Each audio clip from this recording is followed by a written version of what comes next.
Right. So for this episode, we have Scott Glen from Canada. Uh, I'm probably going to be in the same boat as a lot of people that are listening from the UK and Ireland. They maybe don't necessarily they know your name now. I think after last year at the Worlds, but they'll not know a lot about you. So hopefully after this, we'll know a wee bit more. Sure. Uh, whether that'll be good or bad. I'll leave the they, bad uh, parts out. so tell me this, that right? You're from Canada. Whereabouts in Canada? I know we'll not know obviously. Tell me west, south, north. Explain Western, whereabouts you're. Western. I'm not Western. far west, not the far Western Canada, but one province over, a place called Alberta. Yeah, heard of It's it. province of Alberta. It's north of Montana. I Ah, yes. border Montana. I'm about 30 miles from Montana. Are you watching the Yellowstone? Are you? I started to, but it. I don't know. I just moved on to something else. That's the only thing I know about Montana is the Yellowstone. I've been watching it. Right, they, right. right. So, how did you get into dogs? Who started you? What age were you? Well, we had dogs all my life. Like I grew up. Uh, well, I don't know. Waterton Lakes National Park could be maybe something that people have heard of from Britain, but I grew up about 60 miles north of there on a big cattle ranch or a mixed farm. We'd farm at our biggest. We had about 700 cattle, mother cows, and farmed about 5,000 acres of wheat, grain, and hay, forage. So we always had some dogs around. Yeah. Because in the summer we had to trail them about 13 miles to summer pasture, and then back obviously in the fall. So when Yes. they were down, that was not always 700 head, but 300, 350 mother cows with calves at foot. So Hmm. it was always we always had some dogs, mainly picking up the ditches because we were on the horses and driving down the road quite a bit, and cat dogs we had for throttle more than anything. If we had a dog to go to the head, we were usually cussing it because we were trying to drive the Right. cattle Right. through the gate for the next pasture. But so that's we knew nothing about it whatsoever, other than they were pretty much self-taught, good, bad, or indifferent. So Yeah. and I was about so I grew up, all my life on there till I was about mid-20s. I got my first, I guess I got my first good dog when I was 22, and got a little book by Elizabeth Barber Carpenter. Little, Ah, yeah. Yeah. and it was just the real basics. I bought this dog. I phoned a man I saw do a sheep, or I went to a sheep shearing demonstration with a buddy of mine because I had some sheep. My Hmm. dad was, there was a lot of cattlemen that were against sheep or anything else, but my dad, he didn't mind us, getting our own thing a little bit. So I bought, Yeah. I think, 20 head of fin sheep, which just about drove me out of the sheep business right straight away. The first lambing with the fin sheep was because they got enzootic abortion, and Oh, I yeah, spent, disaster. and I didn't know anything about sheep other than the famous line with the cattlemen was the sheep is the only animal born looking forward to dying. That's And accurate enough. so, Accurate enough. but then, so they got enzootic abortion, and I'd pretty much lived in the barn with them because the little Uh, things would be born and they breathe a little bit and then they die. And I think I'd saved one out of about 15, and I was getting pretty depressed. Like at one point, I was thinking, how are these animals not extinct? But, but, and then I thought I better call somebody. So I called the guy that knew about sheep. He said, "Oh, you have enzootic abortion, put a little antibiotic in their water," and away I went. yeah. So that was fine. But I was, anyway, a friend of mine and I were going, there was a sheeparama, a sheep festival about 60 miles from where I grew up. And so we hopped in. I wanted to see how to shear sheep. Thought, well, I'll learn how to shear sheep. And so on the way to the sheep shearing demonstration, there was a fella giving border collie demonstration. And so we stopped and watched that for a minute. And I was absolutely gobsmacked at how awesome it looked, like the control he had on his dogs, and knew their sides, and so I got so mesmerized with that I missed the sheep shearing demonstration. So we Yes. went. I got home and I had a border collie I'd bought off the neighbor for $50, and It was black and white. What else could you need? So Good to go. I figured. So I looked up the guy's name to see who it was. I phoned the same guy that helped me with the enzootic abortion to see whose name the guy's name was that did this, because no mere mortal could do this. So I phoned him and I said, would you train my dog and how much do you charge? And at that time it was $200 a month. And so he was asking me about the dog because it was 8 hours away to get to him. Yeah. So he asked me different questions and this and that. And one of the questions, well, does it have any eye? And I said yes, but I knew that little about it. I thought, well, I wouldn't send you a blind dog. Yeah. To It's got train. 2 eyes. Well, anyway, off I went to get him trained. Have my $200 because he didn't know me at all. I figured he'd want $200 cash up front. Yeah. And got there. And it was the middle of winter. It was cold as heck. And he says, well, let me see your dog. So he was polite and he says, well, I could probably get something done, but let me show you what I mean by eye. So he had an 8-month-old and a 9-month-old. No, nothing. Let them out, circled around. And yeah, I mean, even Stevie Wonder could have told the difference from my dog and these two dogs. And so anyway, he wanted 500 for one. He wanted 400 for the other. So I asked him if I could get the $400 one, if he'd trust me to mail $200 up when I got back. I gave him my $200 down payment. And he sent me home with that dog and a little pamphlet from Elizabeth Barber Carpenter and I went to work. So That was you, ready? yeah, and he was a good dog too. He probably, like all our first dogs, I would suspect, especially learning just out of a book with no eyes on from an expert, I probably could have done an awful lot better with him, but he was certainly a good dog for me. No, I noticed there there's a trend there. You sort of not making good decisions, shearing dogs, sheep. There seems to be a trend there, so there is. Yeah. And after that with the sheep, when I got more into sheep and through the years, I mean, sheep really I've found are tough little animals, but they won't take the cold as long as because they don't have the volume. The little lamb doesn't have the weight of a calf to survive so much. So I don't know. Anytime I think really you've got to be more. You've got to be more aware. They're not going to sit out there in the cold for 2 hours where a calf will. When I say cold, I mean cold here. So yeah. Well, tell me this then. What way in the winter time then? Would there be a lot of snow your way, or no? We don't. We get a lot of. We can get snow, but then like 2 weeks ago or 2.5 weeks ago, we had 10 inches of snow. I was off doing a clinic, so my wife had to battle the snow. But and then we get what we call Chinooks. It's a warm Pacific air that comes across over the Rocky Mountains and sweeps down, and so it can be. It can be maybe -20 one day and +10 the next. Right. So if you do have snow, generally it not last that long. It'll not very often we get enough snow to really put me right at, for training dogs to a halt. Yeah, no bother. Right. So you got your dog, and after you got that dog, how long was it before you started trials? Oh, I was pretty keen on it. I think I got it in the winter, and I was trialing in May. So, this is the first dog you bought? Yeah. Was it on the leaflet, or was there somebody local showing you, or?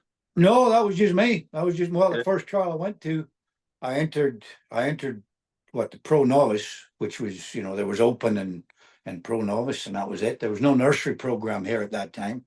And then the very next one, I entered open and did the outrun and everything else, and I was to the pen, and I couldn't get him in the pen, and probably my dog was slicing its flanks, looking back, probably, but not stopping good and stuff like that. So I knew that little about it. I thought, well, I can't get the pen, but I think I can get the shed. So I just shut the gate, went to the shed ring.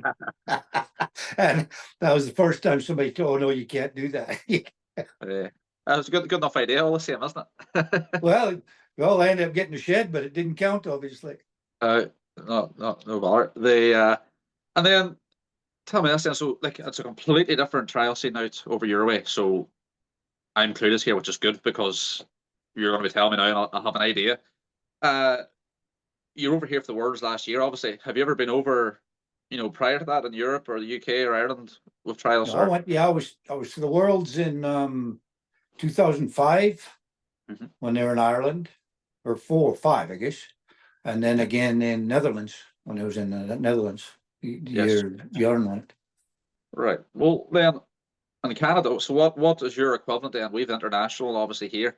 What's your equivalent then of the international out in Canada? Is it like Well, America and Canada?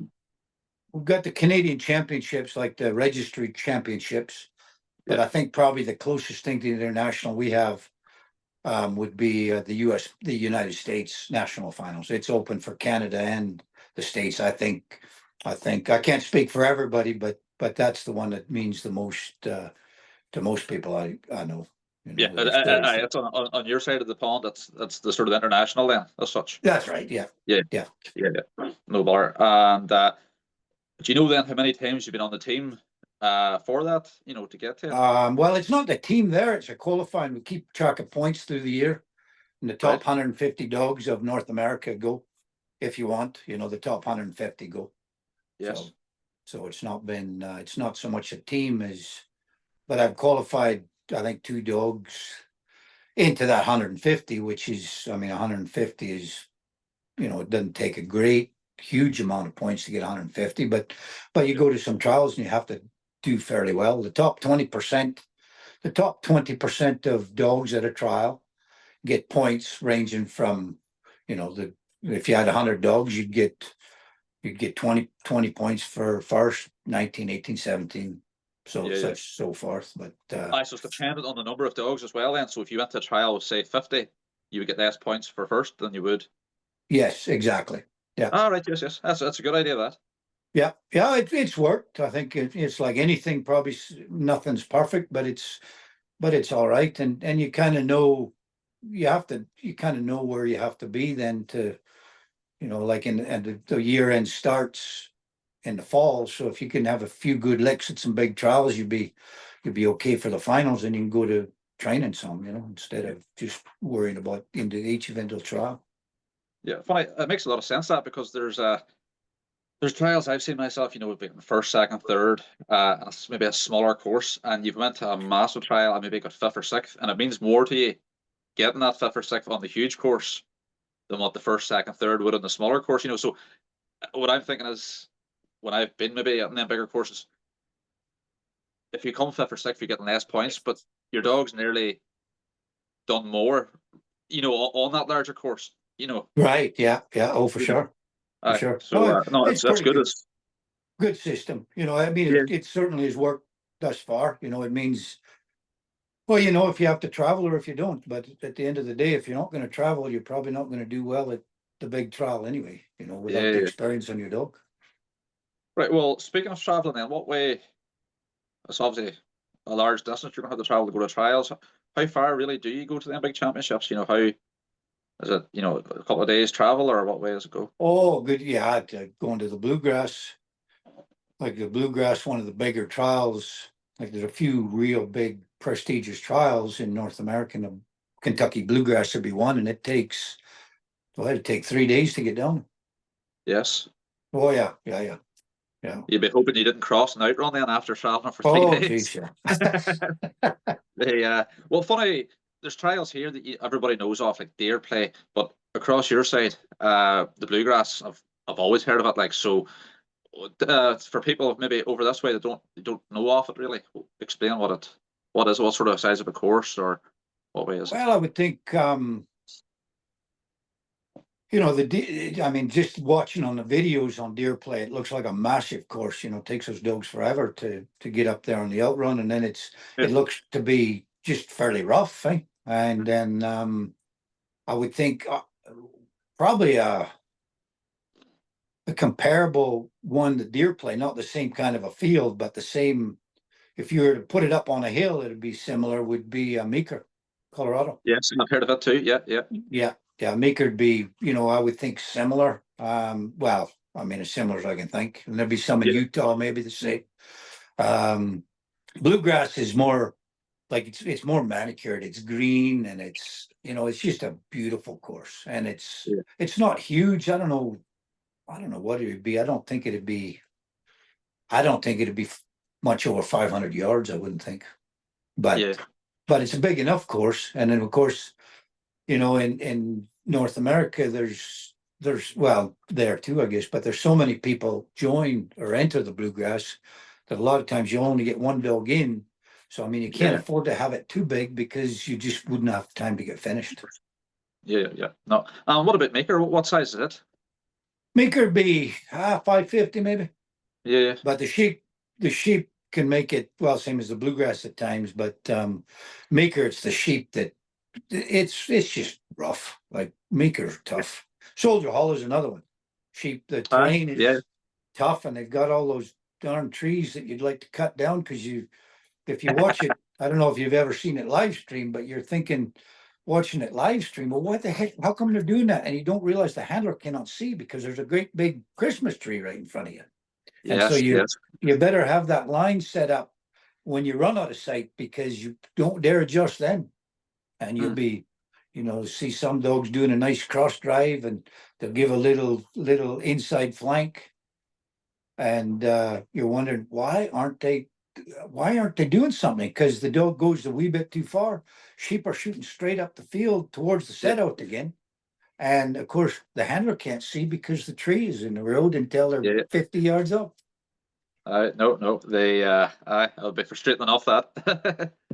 So, uh, well then, tell me this. I've also heard like it's is it ranch sheep or something you work on, or what's that supposed? I've heard that term being Where? used. Is it Oh, ranch? the range sheep. The range sheep. What does that mean as such? That we Well, they're pretty much wild animals. They're out there with the herder. They lamb out in the pasture. And Rambouillets, a lot of Rambouillets, Meeker, some Merino crosses now are Merinos, which are maybe a little bit quieter. But a lot of those range sheep, I mean, I haven't ever seen a dog other than a great big mob, a big band. yeah, And I think some of the herders that are doing it, they're maybe not going to have, real precise dogs because with, running a flock of 2,000, they don't yeah, need quite as precise of a dog. And so then you separate them into 4 or 5 and they get set on this little knoll or wherever they're set. And here yeah. comes this dog. And like Maker at one time, I mean, they just break. It wasn't a question of like, forget about slowing them down. Just get over and cover them because they're running and as hard as they can. I'm smiling there once you tell me that because I'm just imagining in my head on the description what that's going to be like. It's going to be. Oh, it's just like Soldier Hollow. I mean, they've got an awkward cabin on the right side of the set out, and there's been more than a few dogs just get up flat out run because they're trying to cut the sheep off, and they go around that cabin and back up the hill, and off you go. Game's over. Yeah. Well, how do they even let them out? What way does that work? Is there like how do they Well, even they've got a hold set them? out pen, and then they've got some real good set out people. Like at Soldier Hollow, they've got nice set out people who just take it nice and calm. They put them on a little wee bit of alfalfa hay just to give them Yeah, something to sit on. yeah, But it doesn't make them hard to lift because of the hay. It makes them hard yeah. to lift sometimes because they wonder what the heck is this dog. But Yeah, they're not even because sure of a dog. they're just somebody once described Meeker sheep or the range sheep in general. So what are they? And they said, well, they're violent. They fight hard or they run hard. Yes, yes. Aye. They don't And Meeker sound. they use horses and a dog on at Meeker. Because a lot of those range sheep, they move easier off a horse because they're used to a horse. Because the Yes. herders use a horse an awful lot of them. So, No, it's completely different world for oh, it's over here. So absolutely, it's yeah. There's been several people come over to Soldier Hollow, like they used to invite, or I think maybe pay the way for a lot of Brits and Europeans and stuff like that, and not many have done that well on it because it's just so completely different. It's not yeah, a judgment on the dogs or certainly the handlers. There's been some fantastic handlers coming up, but it is so different. yeah, To get off a plane and go and run there is just, well, it'd be similar to, well, the only reason I did where the darn at the Worlds is because I went over there a month before. Wouldn't have been for Michael Gallagher and Eleanor Nelson. There's no way I would have done as If good as I did, because if you think your dog is being too careful, well, at least there, in that aspect, you're wrong, because it's not. yeah, no, Because it's our dogs, they're just used to pushing on, and of course you push on too much there, and find out that the sheep over there can run pretty fast as well. game over. They no funny the Lanark black faces they can be unpredictable at the best of times. Like Yeah, well, they, the first time I'd seen blackies over there was in Ireland when went from Michael and Ellie's place over to Michael's dad's place, who'd had got some blackies for us to practice on, and yeah, good grief, I went to shed the blackies, and I'm usually fairly proficient at the shedding, I, but I felt absolutely stupid, and I went without a crook as well, like to uh-huh. practice. I didn't have a stick with me, so that made it even worse. But I felt absolutely less than novice. Yeah. Well, that's the thing, then. Handlers are coming from obviously Canada, America, or whatever, to run the world trials. As you say, it's not even the same sort of. It's like just completely different, like So Yeah, it takes that month or so to get on to the even your reactions. Never mind the dog. well, yeah, absolutely. No, it was certainly totally different. Well, no, we've got a lot of trials that aren't range sheep too, like wild ones, but we don't. There's not a lot of trials that the fresh sheep aren't range sheep, because otherwise, they're usually familiar with the dog, then maybe a little bit too familiar with them sometimes, Yeah. that the sheep are a little bit too wanting to come to the handler maybe a wee bit too much, or that determined to get to where their home ground is, that it's just that constant pull, that you don't get a fair reaction from the sheep where the dog is. Mm-hmm. No, well, I think there's people didn't maybe necessarily know who you were over this side prior to the world trial. I think they knew who you were after it anyway. I remember watching you run. I was thinking, like, that's a hell of a dog here. Like, he really put up some performance, like in the final. Yeah, no, he ran well. He's been awfully good for me. He's just an honest dog. He's clever. He's spot shoot well. He's a good outrunner. He's he's just been a good dog for me. It's Yeah. like anything. Uh, He's not everything, I suppose, but he does a lot more things right than wrong. yeah. Well, what would you say is the best dog you've had then? The best dog I've had. Yeah, you've had over the years, which Well, I think he'd be pretty hard pressed not to put him at the top. I mean, I had a bitch named Alice that, she was. I mean, we were just a good team. I mean, pretty much she was. I mean, she was automatic, pretty much. So she was. She'd won pretty much every big trial here. In fact, she had one of the better runs at the Netherlands at the Worlds yeah, in the preliminaries, except it's flat as a pancake in Holland, as you can imagine, yeah, as you know. And the fetch gates were solid, or at least, yeah, I think they were solid. And I had just a brilliant run going with her. And I give her a little come by just to make sure that I kept straight on line. And I give her just a wee bit of a harder stop than I should have. yeah, And she went spinning back. There were some dairy cows onto the right. And of course, I didn't know. It was like Soldier Hollow with the tree with the sheep are going along. I didn't realize she was going back until she went back about 30 yards. And then I called her yeah. back on, and she finished it up really good after that, too.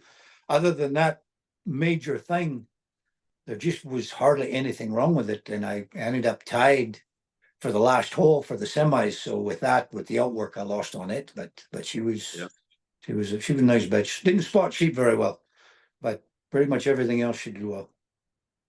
No, fair enough. And what about the 2005 World Trials then? Did you get through the preliminaries and that, or Excuse me? the 2005 World Trial you were at as well? Did Oh, the you? 2005, I made it. I think I made it to the semis, and I could see my dog was breaking a little bit wide, and like like what can happen to so many handlers, is I wanted to keep that 20 points. So instead of giving him a pull in, because he had a heck of a good pull in as well, and I didn't, and he was heading, he got onto a pen there, and I had to whistle him. So instead of costing me 2 or 3, it cost me about a half a dozen, and I missed the finals because of that. So No, fair stupidity, enough. basically. All right. No, the hindsight's always wonderful. And if you're running trials, like I see myself at times thinking, like, why did I do that? Like, it makes no sense why I done that. But it's the hindsight. Yeah, It's the yeah. Well, with hindsight. that, it was, I've got to keep those 20 points. I've got to keep those 20 points, and Yeah. I certainly that was unjustified optimism for sure. Yeah. Well, then a question I would ask there, and a lot of these episodes I've had is, well, how would you describe your handling, and what sort of a dog would you work with? It's nice to have. I don't like too much eye. I mean, some eye is nice, but a lot of with the, just something to hold the line pretty well. I like like everybody, I suppose, an intelligent dog. Yeah. They don't have to be intelligent to listen, and they don't have to be intelligent to get it done if the handlers, but it's those times that they certainly, the smart ones will look after me, and I need it sometimes. Yeah. Not funny. There's a man I'm quite friendly with. He'd been one of the top gun dog men of the Labradors, and someone come up to him and they said, "Oh, that's such a smart dog you have. A real smart dog." He says, "I don't want a smart dog." He says, "I want one that just does as it's told." That was his thing. Yeah. And he said, if they're smart, sometimes they can be too smart. They can get you into trouble. Well, true enough. I think I like a little more eye now than I used to. I think some of the reason my dogs didn't get a lot of eye is they work bigger, kind of dull type shape, and there wasn't a lot of interest for the dog, so they get it done and they do it, but there was really nothing that really made them pay attention, because there was no quick reactions from a lot of the sheep that I trained on. So I mean, there was nothing to really bring that out. And then those same dogs that didn't have a lot of eye certainly get a lot more eye quickly when I'm starting to shed or something, or on a trial where the sheep surprise them a little bit. No, fair dues. Well, tell me this then. When it comes to judging, this is another question I ask each week to people.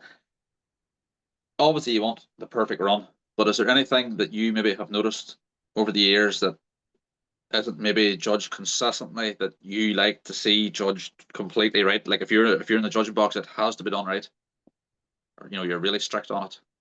Well, I mean, I think, obviously lines. I mean, I think you can be too tough on things, but if it's wrong, you've got to touch it, even if it's small.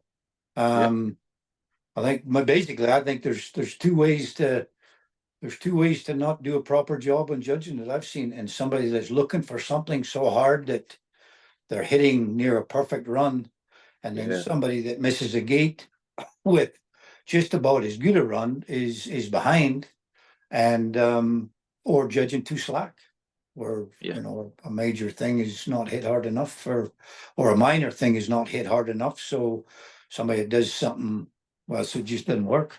But the one thing I think is like shedding. I've always thought, judging, don't call the shed to save the shed. Let the dog save the shed. Because I did it one time at a trial that I was judging down south, and I knew that dog was going to lose it, and I called it, and it bothered me for a long, long time, because I knew it was going to. It wasn't like it was an accident. I called the shed to save the shed. It was not going to happen if I wouldn't have called it. Wouldn't have held it. I know you see it a lot. There's sometimes the dog comes running in and automatically nearly hears someone go, "Yeah, fine," and you're thinking, well, the dog hasn't actually shed. He's just ran into the man's feet. Although if it happens whenever I'm running, I'm quite happy to take it. But oh yes, absolutely. You're happy to take it, but I know you do. If you see a dog come in and do what you would class that perfect shed or single, it's nearly, as you say, like, you're not getting rewarded nearly enough for it. If someone is coming in just just to their feet and getting it straight away, that's fine. You need to, as you say, you need to give them that chance to make a mess of things nearly. to know that Yeah, they have. sell it. I mean, Yeah. the dog that's got the shed will sell it, so Uh, it's, to me, it's not a matter of counting to, 1001, 1002.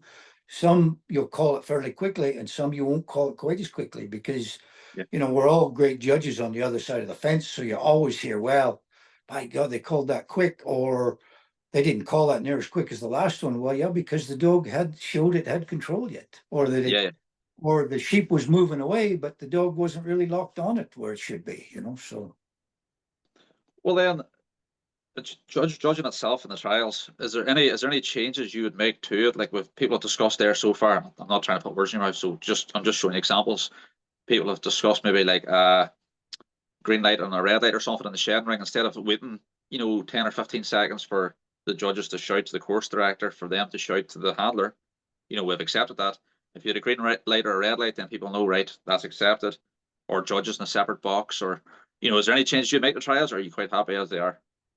Well, I don't know, as far as the shed, and to call them the shed, the green or red light, you'd have to take your eyes off things to see the green or red light. I don't Yeah, know. I like it fine the way it is calling, as long yeah, as, like our nationals. I don't know what it's like over there, but our nationals, one will call one shed and one will call the other shed. One will call the first shed, the other judge will call the second shed. And if yeah, the other judge didn't think that it was right, then they'll hammer it. yeah, But yeah, I don't know, as far as just judging on the double lift, I think probably it's fairly. I would think a lot of people agree that probably the big shed is worth more than 20 points. yeah, And I think I heard, I've heard a few people talk about it, and it's probably right. Is the two fetches? There's really three fetches. yeah, yeah, yeah. But The but points aren't weighted appropriately. right. Maybe the second fetch could possibly be worth 30, because you've got to your regather on that first lot would Yeah, have to come into that too. yeah, yeah. No bar. Well then, moving on. You have your dogs, whatever there. Do you tend to buy dogs in, or do you breed your own, or do you just do a Uh, mixture of both? I breed some, and I keep if I breed a bitch that I think is that might suit what I think the get might be. I'll Yeah, get a stud pup, or maybe two stud pups.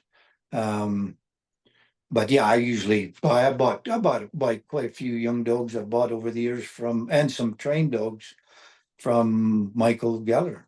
He yeah, set me up with some real nice dogs.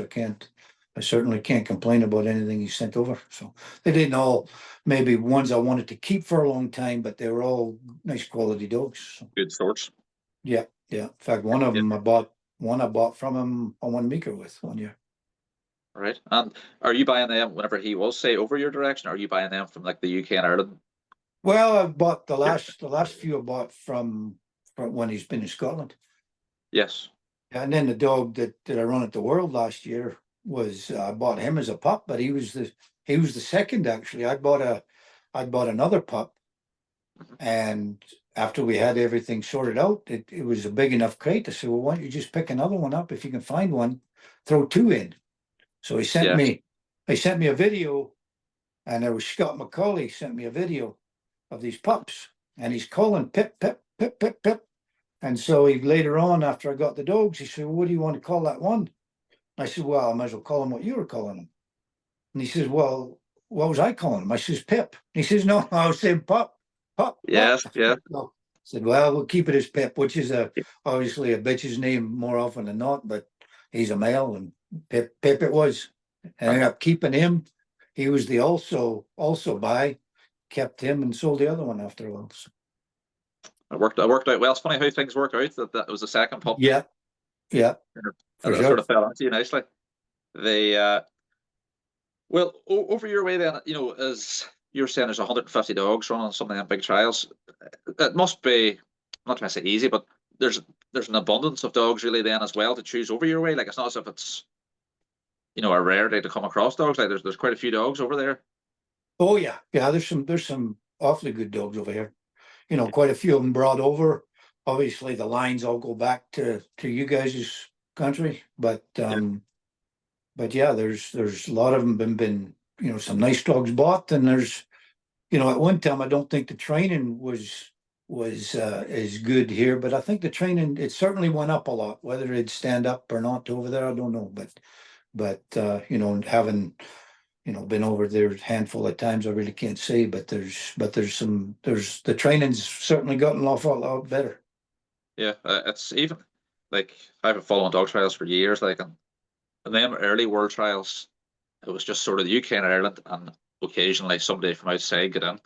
But like now, like anybody anywhere in the world can get in. Like the standard Yeah, has just went up over, like, and it's crazy. Like the standard everywhere now is, it's there's not too many countries where you'll see bad dogs or such like there. right. Well, Norway seems to have it handled at the Worlds anyway. Aye, they do. They someone commented on one of my interviews, something about something to do with Norway and up and coming country, and I thought, well, if they're up and coming and they've won two world trials, what are they going to be like whenever they've actually got there? Like Exactly. Well, I they think the one got the young handler too, no? Norway last year. did they could have done that. And there was a wee girl from France as well, a very good handler. I remember she was Uh-huh. actually I held trials before the worlds, and just for people coming over to run their dogs, but the wee girl must be about 9 or 10. Like Oh, jeez. she was a very small girl. She wouldn't have been much taller than the dog. Like it was crazy watching her running this dog, and she was so wee. And I tell you, she could put up a run. Like people need to be hoping that because she's growing up, that she gets a different hobby. Because if she keeps going the way she's going, she's going to be very dangerous. Like Mm-hmm. it's Yeah. a serious wee handler. But for people starting out, then what would you what your best advice be to newcomers? Like, what do you think? I don't just say, I'll stick at it. So, like, what do you think? Is there anything they should aim for? Well, I think, I suppose if they're just starting, I mean, a lot of people that just start, I suppose they're starting with the dog they have. Yeah, Um, but if you're, you don't need grandchildren if like from your dogs. If you don't yeah, think the dog is cut out to make it, you can love that dog. You can keep running that dog. But if you think you can do better, buy something else in, buy another puppy, a puppy from a different breeding. I think, we all want to stick to the same, after we've been at it for a while, we like what we like. So you're going to stick near to there probably with the odd outcross just to see how it goes. Try something new, keeps it interesting. But yeah, for brand new, get a good quality bred dog, and then you know just have some fun training it. And as far as training, I mean, don't go too far. Don't show the dog it can't mind you by seeing how far you can send it. yeah, I mean, that's what used to happen here a lot. We'd go, well, my dog knows its sides, it knows everything else. It's got a good outrun. Let's send it 600 yards. And all we did is show it that it could just lash them down for the first 500. You need fit yeah, sheep to keep up. So yeah, get a good stop, good control on your dog. And then, for me at least, if you've got real good control, then be brave enough to let that control go a little. yeah. Funny what you're saying there about not going too far too soon. It reminds me of a story I heard. I think it was maybe Bobby Dale had mentioned it on Facebook one time about J.M. Wilson. He was watching another man handling his dog, and he had a young dog on a rope, watching another man working the dog, and next of all, his own dog had bit through the rope and got away up the field and got to the sheep, and he didn't say anything, and he walked up the field, and he he got to the sheep, and he just put the rope on the dog and come back down again. And the man had said to him, why didn't you call the dog off, or why didn't you tell him, to sit down? He says, well, I wasn't 100% certain that the dog was going to do that if I told it to, but I didn't want the dog knowing I wasn't certain. So it's like when you Right. say, don't let him know, don't give him an Sure. opportunity to know that you can't affect things if you're, 500-600 yards away. Yeah. Well, you Yeah, get isn't it right though? You can either train a dog to know that it's got to listen, or you can train a dog to know that it doesn't have to listen. yeah, yeah. No, no. They right. Well, tell me this then. This might be different because you're the first handler we've had from outside the UK or Ireland or whatever. What three handlers would stand out to you that you like to if you're going to watch trials? Uh, what three handlers from the past would have stood out to you? Oh, well, it will be a different one for me. I mean, the top man over here is Alistair McRae. He's always, he's very, things don't always go right with anybody, but it'd be more often than not, he'll be worth watching. In this right now, Fonzie Basson, he runs well. He's got some, he's always got some pretty dangerous dogs. In the old days, there was like Ralph Pulfer. I don't know, you probably aren't aware of him, but he used to go over there quite a bit. But as far as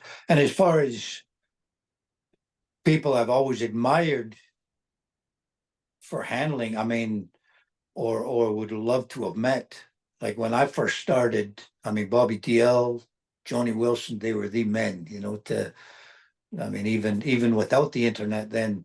If you'd get a magazine and see, they were always there someplace, and word of mouth. Dryden Joe and Wisp and Spot, obviously, of Johnny's, and Maid of Johnny's, and then of course at clinics, I know I'll ask some people, do you know who J.M. Wilson is? And invariably, a lot of them will say no. I said, well, don't ever go to another clinic without knowing who J.M. Wilson is. Yeah. You sort of I think everybody over here knows who he is because he's just revered as being that handler. Well, if he can't be revered as pretty well, if he can't be revered, nobody can. Huh? Yeah. No, funny. That's how. Obviously, it was a different time or whatever. No internet and whatever. But this is part of the reason why I really started these episodes and stuff, is that in 20, 30 years time, hopefully YouTube's still a thing.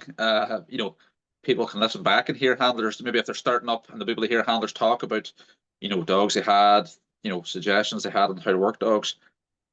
You sort of like, if you could go back, you'd love to hear the likes of him talking about, how to handle a dog and things you should do. Oh, absolutely. Yeah, it would have been nice. Like I was fortunate enough to meet Johnny in 2005 when I went over there, and I was, and the next year he was dead. It was nice to be able to sit and visit with him, that and seemed like a real gentleman, and obviously a absolutely fabulous dog handler and trainer. But it would be nice to see. I don't imagine there's many videos of him, just the interview like this, So, yeah. No, it's funny because when you talk about greats and stuff, like I don't think there's too many people that would mention greats without putting him in it. Like he's a serious handler, like a serious handler.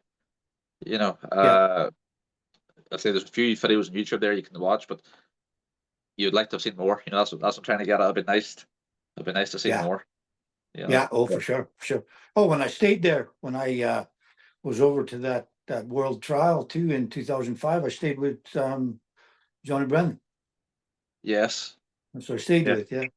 I think he was supposed to be the most anyone has ever been in the Irish team. I think I heard. Oh, is that right? Years. Yeah. Like I think there wasn't too many years that he wasn't really in it. Like, but another serious handler like as well. Yeah. But with regards then now to like the modern day, is there what sort of three handlers would stick out? Your side, this side, wherever. Well, I think you couldn't. Like, to me, I think the ones that really stick out for me are obviously Kevin Evans, Alad, and Ricky. And as far as Brace, I think, and I'm certainly no expert on Brace, but just to watch it, I think Ricky's unparalleled in Brace. Yeah, the success is success. Well, it's just, they're not just two dogs listening; they're two dogs working together. Yeah, there's not one of the first braces I saw over here. It was funny because they were just, there was kind of a softer, a little bit of a sulky dog, and he was running that one with a brace of a little Maserati that was way too proud of itself. Yes. And by the time the outrun and the fetches were done and he started to drive, the sulkier dog was off nearer to the fetch gates than it ever was to the handler's post, and the other dog was just wheeling him around, and the other was just kind of waiting, and he picked him up on the cross drive again. But it I guess I think I heard Ricky say it once. A good brace is nice to watch, and a bad brace is absolutely fantastic to watch. And it was, That's more often not. That's a bad one that you see. That could go wrong very quick. yeah, it was funny to watch, and I'm meaning that in all good humor, because I mean Yeah. the fellow wasn't enjoying it. I don't think much more than the other dog. The only one that was really enjoying it was the little Maseratis. Take it over. Well, is the brace really a thing over your direction as such? Is there like big No, competition no, for very it? seldom. Very seldom. Yeah, When I first started to be a little brace, there'd be maybe 3 or 4 people that would yeah, run the one day. But now, to be honest, I don't think it's not really caught on here, and a lot of the trials just simply wouldn't have time for it. They're hard enough yeah, time getting the open dogs finished, just the yeah. singles. See, you rarely see it here. There's maybe one or two trials before the national, and then you have the national itself, and then the international. So you have like maybe four competitive brace fixtures you would have in this country in a year if you're lucky. Like Uh-huh. it's as you say, it's nice to see, but Yeah, yeah. you don't see it very often. That's the thing. You Right. think maybe if it was more, you think maybe if there was more braces, and again, it's a time thing too, because the singles they take priority generally. Like, but if there was more trials with brace, it would maybe encourage more people to do it. Like that would be the thing. Yeah. Yeah. Well, I suppose over here I wouldn't doubt they'll start getting a few more. You get like Haley Honeywell, who's a fantastic handler over here. I Yeah, think she's getting more involved in brace. And then, Joni would probably be up, she'd be all about trying to do some brace. And, I would think we'll probably see the odd chance to do it. But I yeah. have a hard enough time getting one to mind.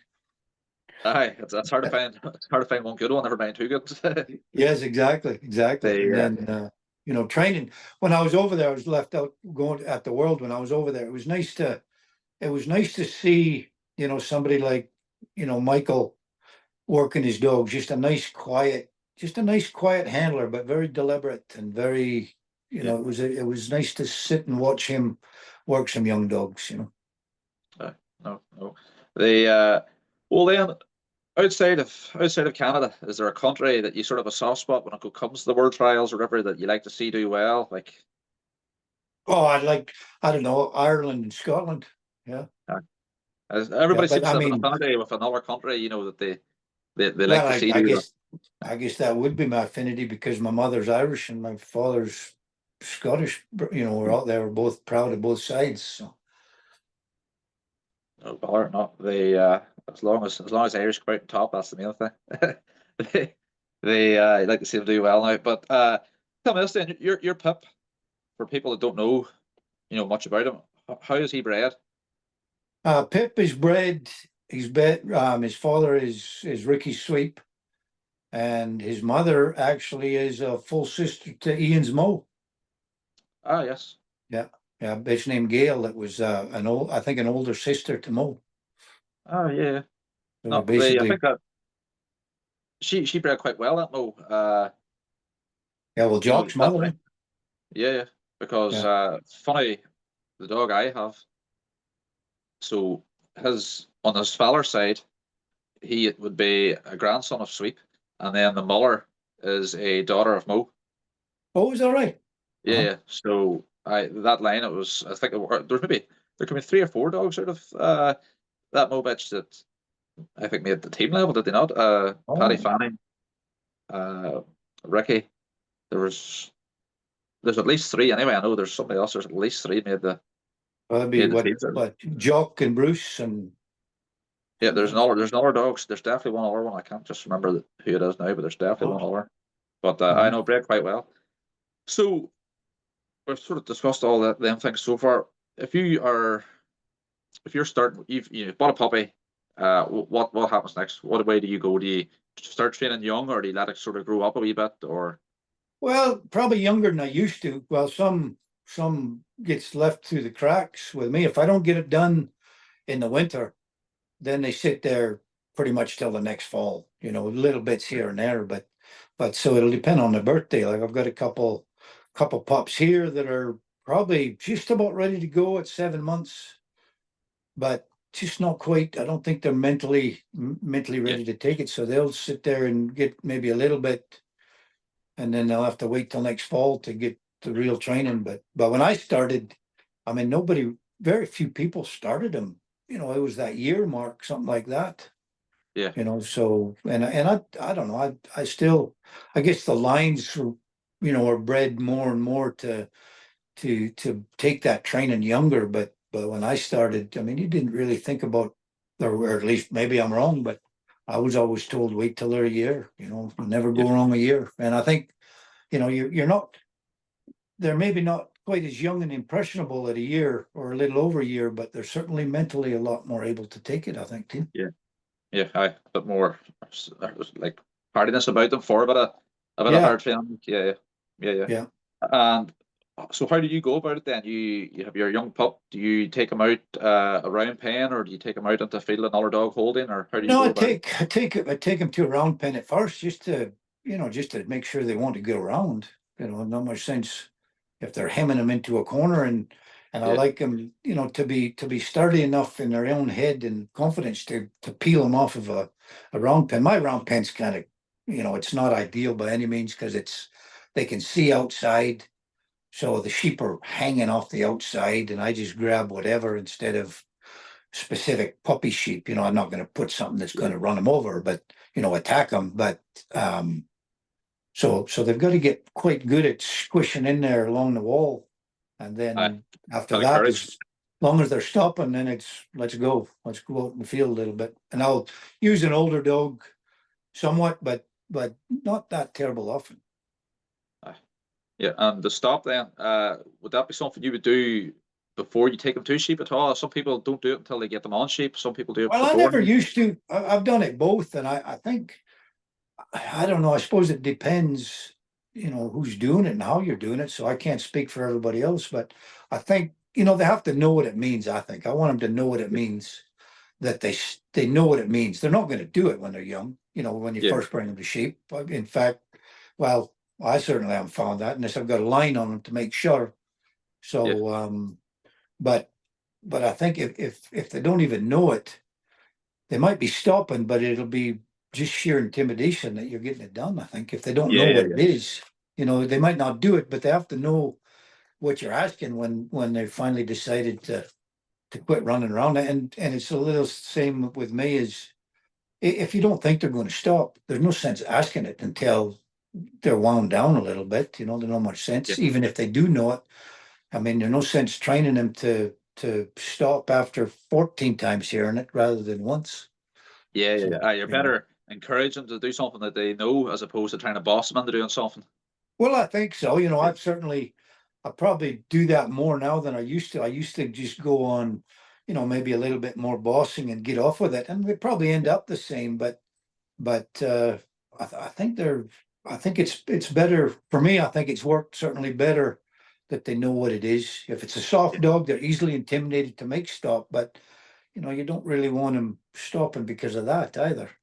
yeah, yeah. Just You want them, you want to do it. and then a hard one. I mean, they just screw you. You're not Yeah, you're not bigger than me. yeah. So See, I think things like this never. is good to hear actually because there's a few people maybe have messaged me on the page saying that they're new to dogs and things like that that maybe you take for granted the knowledge of having it, that what way you'll go about training them. There's people starting out and they're not sure like what do I do to teach them beforehand, to teach them during it. So it's good to hear different handlers' perspectives and things like this, for people starting out. Uh Sort of gives them a bit of an idea of what they should be doing. Like it's Yeah, well, I think so. If it's a softer dog or if it's real young, you probably get it done anyway, and it might work, probably turn out the same in the long run. But if it's a real sturdy type dog, I mean, there's no sense teaching them. They can be too darn disobedient because yeah. you'll need that obedience later. Yeah, for sure. I've always said to people they're very good at picking up bad habits. They're not so good at picking up the good habits. Yeah, They yeah, exactly. Well, and I, and that's the one thing to me. That's the one thing you need. You just need a stop. If you don't have a stop, like I've always said it, if I'm instructing somebody, I said, you don't have to stop at your dog at the top, but if you don't say it because you don't think they'll do it, you don't have good yeah, enough control on your dog. Yeah, yeah. No, funny. I seen a post on Facebook there recently, and it was pretty much just saying about the if you haven't got to stop, come back another time. Like, get the Yeah, stop before you do yeah, anything. And I think that's a big yeah, thing for people starting out is what you just said earlier. People see these big trials and they run these big distances and they can't wait to get their dog running 150, 200, 250 yards. And the yeah. basics aren't right. The basics aren't right. Like, and you're better. As I think I've been told plenty of times by good handlers that forget about the big things. Get the wee things right at the start. Yeah, yeah. Well, it's building the foundation in it, and if you skip Yeah, that foundation, it's going to crumble, and yeah, you'll have to yeah, come back and rebuild it. And reboard jobs aren't often as good as the original equipment. yeah. Because it's always in there in the back of the head somewhere. There'll be Yeah, whenever they come under pressure or there's a big day. That's when they'll do that silly thing. Like they'll yeah, never let you yeah, down on the trials that don't matter. They'll let you down in the big trial. yeah. Well, and I think in a way, people starting now, they have the benefit of a lot more people, especially over here. Like there's been really good people over there forever, for a Yeah, long, long time, but over here, not quite so much. And with online and stuff like that, so many different venues to get to get help training your dog or see examples of it. And when I started, there was none of that. But I think that is the advantage now, and the disadvantage is maybe if they just see the finished product, to not realize how much work is involved to get that finished product. Like, yeah, everybody, I mean, a smooth run where there's not too many stops. That dog's walking real good behind, and so the first, they all, I suppose the first thing you'd think is, well, I don't want to stop my dog. I don't want to stop my dog because I want that smooth. But if to get that smooth without stopping your dog, you're relying on that dog. You're taking quite a bit out of that dog, so it doesn't want to push on, rather than showing how not to push on yeah, without just yeah. getting in People trouble. don't realize. People don't realize, as you say there, the time it takes to get. Yes, you see people come out with a real young dog, but that young dog, it's like it's like a Premier League footballer. Not every footballer is going to make that level. Like it's the same as them young dogs. Yes, you get the occasional dog comes out young and looks nice, but there's a lot of older Yeah, dogs that they take that time. And I think a lot of farmers, I've had farmers bring dogs to me for training and whatever, and they're thinking, they maybe have 200 sheep, and they're thinking, well, 5 6 weeks time, you'll maybe be able to bring them 200 sheep in, and you're looking at them thinking, like, are you serious? They don't. right. They think this dog's got a white tip on his tail. It came from a farm, so it's a sheepdog, so it's automatically going to do the farm work. Like they don't Yeah, realize the amount of time and effort that goes into it. yeah. Well, first dog I paid money for, my $50 puppy. I mean, Yeah, he might get it done somewhat, but it wasn't going to be very nice. So all he'd be much better off on a long line, just adding some gas, because yeah, yeah, yeah. I mean, it was really no much help. Yeah. Not funny. That's the main thing I've actually taken from this from you is that you're saying like if your aim is trials or a top class work dog, if it's not working out, somebody's needing that dog as a farm dog, let it go on to them and start fresh again and get yourself. If it's just not pleasing you, don't waste your Yeah. time. Let a farmer Oh, take them on and progress on. yeah, there's biggest. I mean, there's more people have never not rise to know the enjoyment of having a real top quality dog Yeah, to over here, because I've seen quite a few people, they'll be going with the same dog they struggle with, and it's maybe or maybe not a good dog, but it didn't suit them well at yeah, yeah, all. And then finally they get something that suits them, and it starts giving them some benefit of all the work they put in, instead of it's either sticky or it's biting. It's sticky or it's biting. It's sticky yeah, or yeah, it's biting, and then they get one that, well, stop your dog. Well, I don't want to. It might not, well, if it won't move after you stop it, I mean, then you've got a real decision to make then. Are you willing to just, if it won't stop, it's probably not going to steady much either. yeah, And yeah, if it does steady with that much eye with no stop, I mean, you're going to run into trouble sometimes anyway. Because I mean, everybody knows that just because they steady, sometimes steady is too much for the sheep you've got in front of you. You've got to yeah, get a yeah, little distance. Get a little yeah, distance. You yeah, got to yeah. stop them. I no, I because it's not. I've heard people before saying, oh, just that dog doesn't do that at home. it'll not do it at home. It's whenever you go somewhere strange, a different sheep, that you think you Yeah. have a good stop, that you realize that your stop maybe just isn't as good as what you Yeah. thought. Like, so, Well, the other thing is I've found too is somebody will say they've got a good stop on their dog. And I say, well, let's see. And they don't have a good stop on their dog. What they've got is a good stop when they walk towards it a little bit too.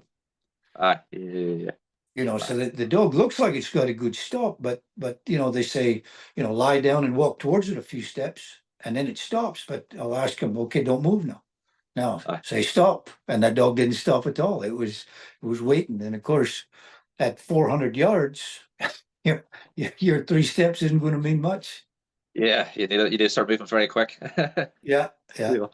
But no, thank you very much for the chat. I think people over your way obviously will know you quite well and they'll maybe have heard it before. But I think for people on this side of the pond, it'll be really interesting to hear somebody different because I say I've heard of your name or whatever, and I've seen how well you do on the World Trials. But it's nice to actually get an idea of opinions that you have now on certain things. Like, it's nice to you can have more of a picture of you if you know now. Right. So, So yeah, that's nice. That's well, it nice was to know. nice I know going over the worlds this last time, probably more so than any time, even before I did well. I mean, it was just nice to see so many different handlers and visit with so many different people that I didn't get a chance to, before. So Yeah. it was nice. I really enjoyed it. There's a great social side to the dog world. If people everybody wants to win, yes, they want to go out and do well, but I think sometimes people maybe need to just take a step back and remember, like, it's a social thing too. You're supposed to like whenever you first start out, you're starting out because you enjoy it, and then after time, obviously the expectation you want to win and all that. But if you think when you first start, your whole reason is that you enjoy it and you want to go out and have fun with your dog and you know the social aspects. So I think it's important to remember that at times too. As you say, you've come Oh, over and you've met different people, and oh, absolutely. And you get your chance once your run's done, whether you're on top or whether you're right at the bottom. You've had your chance. Enjoy the rest of the day. no, it is. Oh, It's a great. I've noticed it's a great hobby because you've friends there throughout, throughout the world really, yeah. and there's not too many other hobbies, or well, maybe not a hobby now. It's almost professional, but there's not too many hobbies that you would get that you would have such a worldwide sort of gathering of people like so. Yeah, yeah, I no, and I mean, obviously the internet has made that world even smaller, where you're a lot more familiar. You might not know the people, but you certainly know of them. Like Yeah, people that I haven't met before that they're like without leaving any names out. But people, Rob Ellis, I don't believe I've ever met him. Obviously, he's more than capable. yeah, yeah, There's just a lot. There's just a lot of people that you see if you're paying attention that they must be very capable. And you guys it's the talent is so deep over there compared to here as yeah. of now. You know. No, I don't know. I think the talents are right over there. These are dangerous enough whenever you're coming over now. Like Oh I no, say, there's like some you're there's saying. some there's some talent. There's some awfully competitive people here too, but it's so deep over there. And I think a lot of the reason it's deep over there, I think obviously it's something a lot of you guys have been just born into as well. So you Yeah, you you get at it and you see trials. There's a lot more trials to go to without quite as much commitment, to travel 5, 6, 7 hours, 2 days, whatever. But also, I think a lot of the people, well, over here too, the people that are going to do good are the people that don't and get too in love with a dog that continues to let you down. yeah, yeah. No, I think the dog trials really, to be honest, it reminds me a lot of the rugby. You had your traditional countries that for so long were doing well, but there's these new countries now that are 15, 20 years time, like they're really going to be a force to be reckoned with. For instance, in the rugby too, like there's teams coming up there like Japan and Italy and stuff. You can see them year on year improving. Like it's the same Yeah, as the World Trials when they first started. It was probably mostly UK and Ireland with occasional handler outside it. Now, sure, sure. like sure, Well, like you said before, if Norway's probably up and coming. If they ever get a handle on it, they'll win the world. aye, Melbourne Collins. But no, I think that's a good place to stop now. Thank you very much for your time, and No, you're welcome. My I've really pleasure. enjoyed it. So don't you hit any buttons in case this cuts off. All right. Okay, thank you. All right, good night. Stop recording.